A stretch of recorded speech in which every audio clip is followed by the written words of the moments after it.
Compte rendu de la 3e réunion du Conseil de ministres. Le président de la République, chef de l'État, a présidé ce vendredi 28 juin 2024 à la Cité de l'Union africaine, la 3e réunion ordinaire du gouvernement dirigée par la première ministre Judith Suminwa Tuluka. 3 points étaient inscrits à l'ordre du jour, à savoir 1. Communication du président de la République, chef de l'État. 2. Point d'information. 3. Approbation d'un relevé des décisions du Conseil de ministres. La communication du président de la République a porté sur 5 points principaux, à savoir 1. De sa visite à N'Djamena au Tchad. Le président de la République a fait la restitution au Conseil de sa visite d'amitié et des travaux qu'il a effectués à l'invitation de son homologue tchadien, le président Mahamat Idriss Déby Itno à N'Djamena au Tchad du 24 au 25 juin 2024.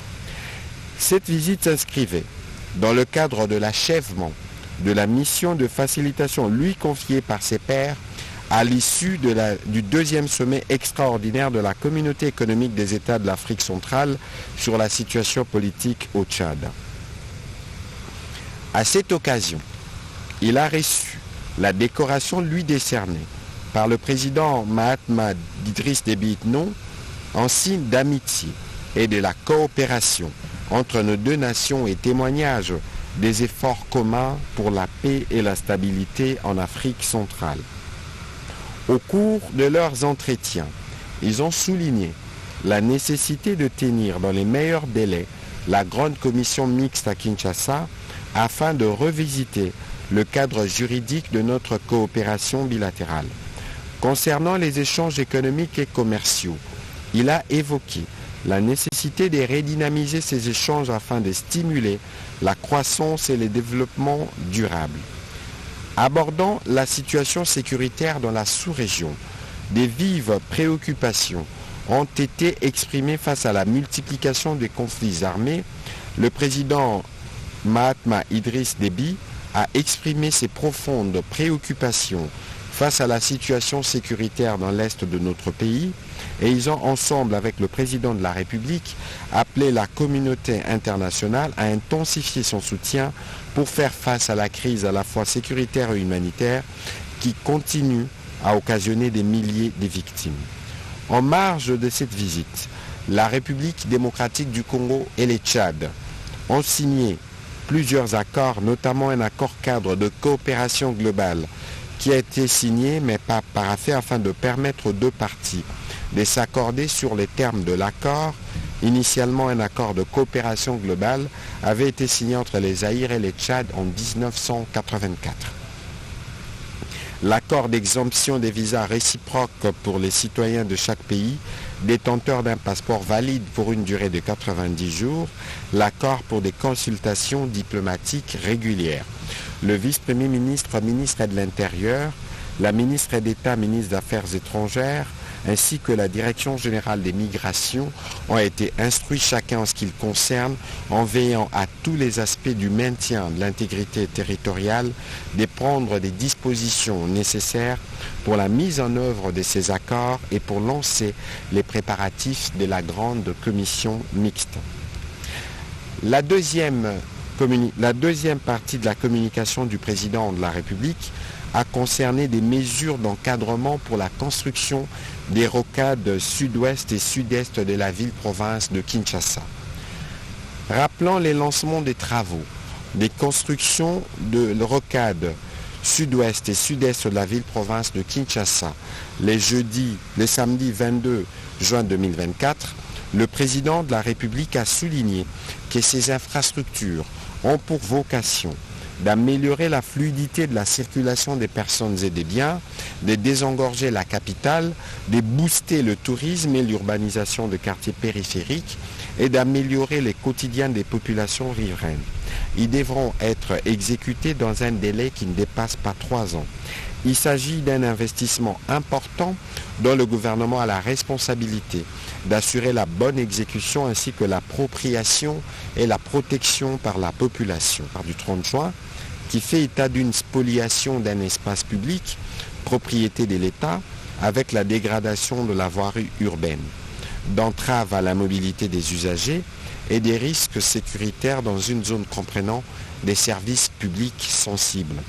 Face à cette situation, les services techniques du ministère de l'Urbanisme et Habitat, après concertation avec le ministère des Infrastructures Travaux Publics et l'ANPPIE, ont pris une décision de suspension de ces travaux en vue d'une solution durable et pour lutter efficacement contre les velléités des spoliations répétitives des immeubles de l'État. Le président de la République a chargé les ministres des Infrastructures, le ministre de l'Urbanisme et Habitat, ainsi que la ministre d'État, ministre des Affaires foncières, l'Agence nationale pour la protection du patrimoine immobilier de l'État, d'envisager la mise en place d'un cadre formel de collaboration à cet effet. Par ailleurs, le président de la République a saisi cette occasion pour annoncer la tenue prochaine sous son patronage des États généraux du patrimoine immobilier de l'État, tels que repris dans le programme d'action du gouvernement. Ces assises permettront de poser les jalons de l'élaboration et de la mise en œuvre d'une véritable politique immobilière de l'État. La Première ministre, en collaboration avec son cabinet, a été encouragée à prendre des dispositions utiles quant à ce. Le quatrième point de la communication du président de la République a porté sur la nécessité de poursuivre les efforts d'amélioration de notre système éducatif. L'éducation demeurant une priorité du gouvernement, le président de la République encourage la consolidation et la pérennisation du dialogue social avec toutes les parties prenantes en prévision de la rentrée scolaire et de la rentrée académique prochaine. Et ce, pour permettre l'accès de tous les élèves et étudiants à une éducation de qualité dans les respects de leurs calendriers respectifs. En ce qui concerne l'enseignement primaire, il a insisté pour que les efforts consentis pour la gratuité se poursuivent afin d'améliorer la qualité et la gouvernance des établissements scolaires, en plus de l'accessibilité accrue d'élèves générés par ces programmes. À cet effet, a-t-il instruit toutes les infrastructures dont la construction est terminée dans le cadre du PDL 145 territoires et autres doivent être livrées aux bénéficiaires sur toute l'étendue de la République. Au sujet de la formation professionnelle, le président de la République a martelé qu'elle requiert la mise en œuvre de stratégies appropriées pour produire la main-d'œuvre utile aux entrepreneurs et donner plus d'emplois aux Congolais. Pour ce qui est de l'enseignement supérieur et universitaire, il a encouragé l'évaluation à mi-parcours du système LM2 qui est appliqué dans notre système académique dans un dialogue constructif pour garantir sa mise en œuvre réussie. Ainsi, le gouvernement a été chargé de consentir davantage d'efforts pour la modernisation des infrastructures scolaires, académiques et des formations professionnelles afin de doter nos établissements des cadres de qualité qui nous permettent d'investir efficacement dans les ressources humaines. La Première ministre ainsi que tous les ministres sectoriels concernés sont appelés à s'assurer avec toutes les parties prenantes d'une bonne rentrée scolaire et académique dans les mois qui viennent. L'autre point de la communication du président de la République a concerné la problématique de la rationalisation du système des rémunérations des agents et fonctionnaires de l'État. La politique des rémunérations des agents de l'État, déstructurée depuis plusieurs décennies par des pratiques qui s'éloignent des principes légaux et réglementaires régissant la rémunération des agents publics de l'État, entraînant beaucoup d'injustices, devenues profondes et inacceptables, préoccupent les présidents de la République.